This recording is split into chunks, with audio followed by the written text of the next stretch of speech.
આ છે મિત્રો ક્ષેત્ર રસોડું મસ્તરામ ધારા.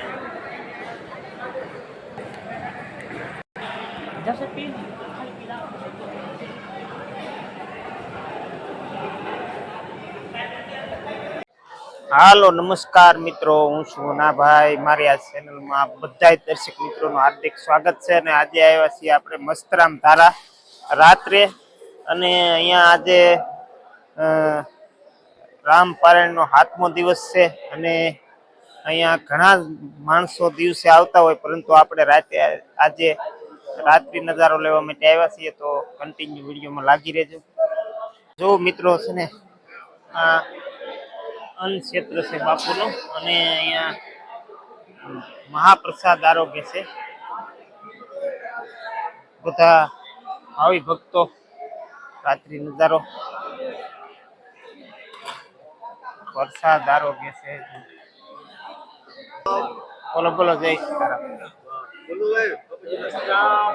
જય મસ્તરામ.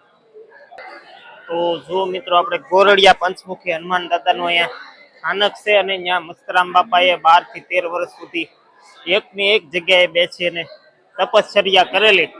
અને એમની સમાધિ ના દર્શન કરવા આપણે જઈએ.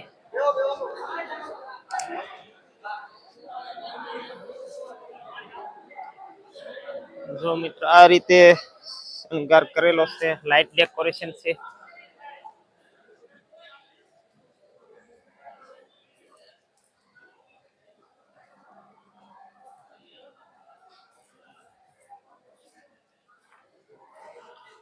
જો સરસ મજાનું લાઇટ ડેકોરેશન છે. સામે બાપુની સમાધિ છે. જો સરસ મજાની સતરિયું જો આ વડની અંદર પણ ગોઠવી દીધી છે. કેટલી બધી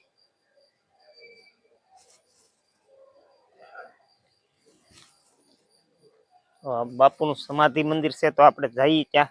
અને અહીંયા બાપુ છે ને 12 થી 13 વર્ષ સુધી એકની એક જગ્યાએ બેસી તાડ તાપ તડકો બધું સહન કરીને અહીંયા તપશ્ચર્યા કરેલી. એટલે કે પલક મેં કલક દિખાયા તોય તેરા ભેદ કિસીને ન પાયા, એવી રીતની અહીંયા બાપુએ ભક્તિ કરેલી.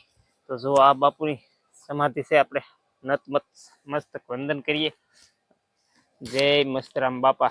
અને અહીંયા છે ને, બાપાની બાજુમાં કૂતરા બહુ બેસી રહેતા. બાપા કૂતરાને બહુ નીચતા, એટલે અહીંયા કૂતરાની પણ મૂર્તિ બનાવી નાખેલી છે, જુઓ, બરોબર.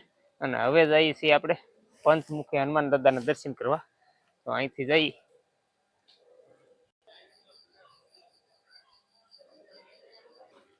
જો આ છે પંચમુખી હનુમાન દાદા.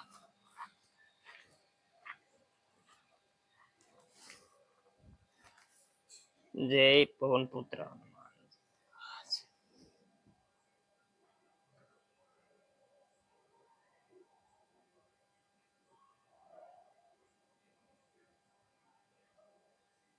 જય શ્રી રામ. જય ગોરડિયા પંચમુખી હનુમાનજી દાદા, તમારી કૃપા હાજો.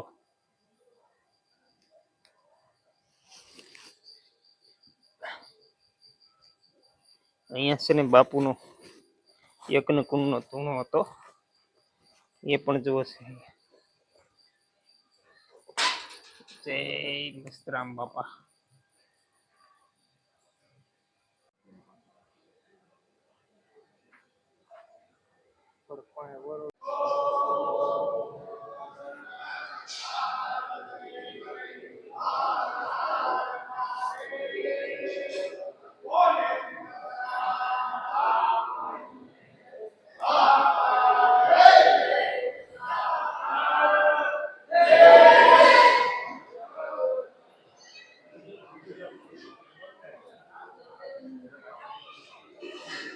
હાલો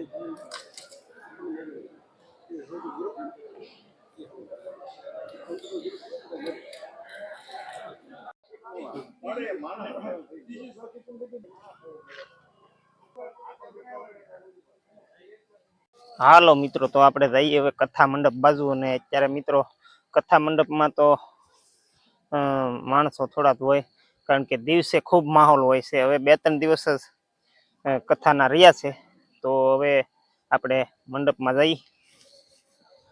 આ કથા મંડપ છે મિત્રો.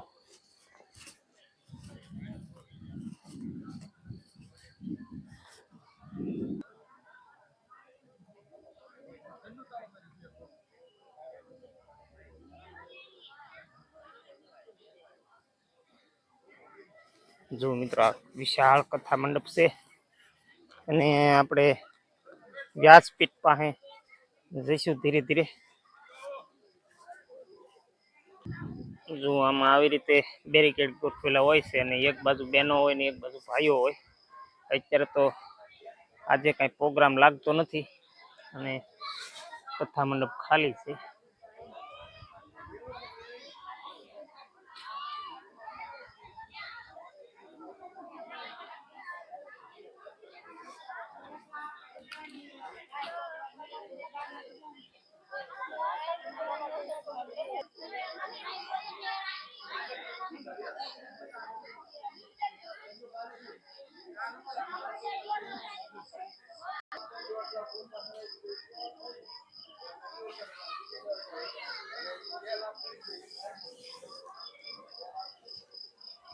તો જુઓ મિત્રો, આ અમારું દરિયાકાંઠાનું મસ્તરામ ધારાધામ.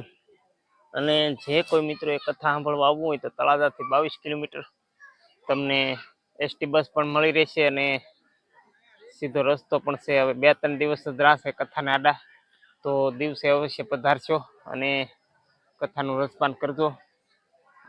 બહુ સરસ મજાનો એમ કહેવાય કે માહોલ ઊભો થાય છે અહીંયા. રોજને માટે માણસો ખૂબ જ કથાનું રસપાન કરવા આવે છે.